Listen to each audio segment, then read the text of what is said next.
Good morning, everyone. It's Thursday, and here we are again on Make It Personal. Again, the entirety of this is to give you a little nugget to chew on today. Hopefully my words instill a sense of curiosity in your spirit, and God just won't let you let it go, and you will read and study and pray these scriptures and these principles I teach. This week I'm doing... the best way to put it is improperly quoted verses. And I don't know if you've heard of the Mandela effect, but that's when the mass thinks something's one way, when in fact it is another way. And I'm going to give you a perfect example here. Who can finish this verse? Spare the rod. How many of you just said spoil the child? Proverbs chapter 13 and verse 24 says, "He who withholds his rod hates his son." That's quite a bit different, isn't it? He who hates his son.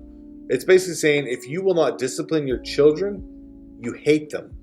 Because it says he who loves them disciplines him diligently. Some versions say disciples them. Now, the word love here is not based on feeling. It is an actual verb, an actionable thing.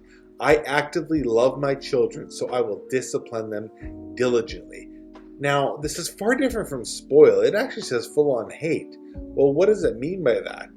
It's saying if you will not discipline and train your children, you are setting them up for future failure. And we've all seen this new wave of millennial, Gen Z, X, Y, whatever parenting that says, my child needs to express their feelings and I can't interfere. Well, we all see the effects of that in the world around us. Because those children are now becoming adults and they're actually making decisions in this world. Trust me, it's so much better if you discipline your children.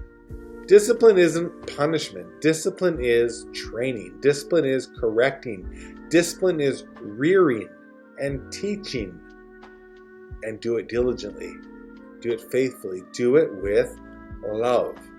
This doesn't mean I can beat you and say I love you. That's not what it means. But why do you tell your child not to put their hand on the stove? Because you don't want them to get burned. Why do you tell them to look both ways before they cross the street? Because you don't want them to get hit by a car.